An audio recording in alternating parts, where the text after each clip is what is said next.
Good morning, welcome back to my channel মামনি।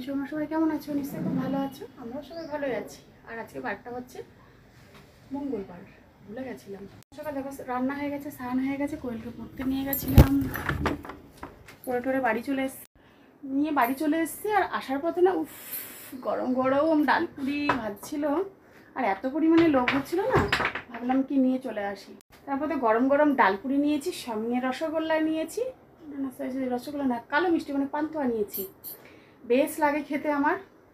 আমরা সবাই মিলে এখন প্রচুর জামা কাপড় ছিল, সেগুলো দিয়ে আসলাম ছাদে। আর কিছু জামা কাপড় ছিল, সেগুলো মেললাম। আর এদিকে দেখো কত জামা কাপড় ছিল ছাদে দেওয়া, সেগুলো তুলে নিয়ে আসলাম। এখন ওইগুলো তুলে নিয়ে এসেছি, একটু রেস্ট নেব, তারপরে ভাজ করব। আর ছাদে কিছু রয়েছে, সেগুলো বৃষ্টি আসার আগে আমাকে তুলতে হবে। তো এখন খাবো ডালপুরিটা। আর কালকে রাতে বলেছিলাম না মাংস করেছি, কালকে রাতে মাংসটা রয়েছে একটুখানি, অল্প করে রেখেছি। সোনা মামা হচ্ছে মুড়ি দিয়ে খেতে ভালোবাসে, আগে ডালপুরিটা খাবে, তারপরে মুড়ি দিয়ে মাখবো।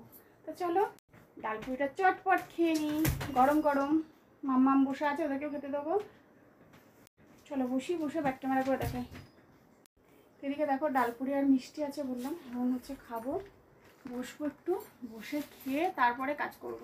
কাজ মোটামুটি সবই হয়ে গেছে। ওটা মোছা টোচা এসে করলাম, আর কটা বাসন আছে রান্নাঘরে, সে কটা মাজবো। চলো খেয়ে নিই, ব্যাক ক্যামেরা করে দেখাই তোমাদের। তা কে কে আছো আমার মতন বলো তো, এরকম গরম গরম ডালপুরি দিকে লোভে পড়ে যাও? আমিও আছি তোমার সাথে। দেখো তরকারিটা, এদিকে দেখো আছে মিষ্টি, এটা বাটি নিয়ে আসি, মিষ্টিটা ঢালবো। মাম্মা খাওয়া স্টার্ট কর।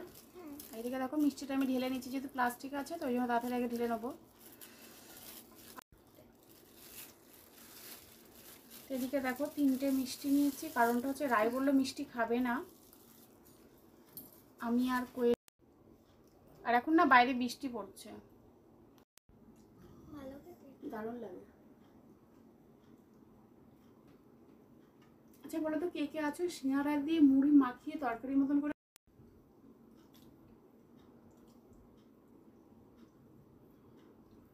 খাও? একটু মিষ্টি খাই একটু না,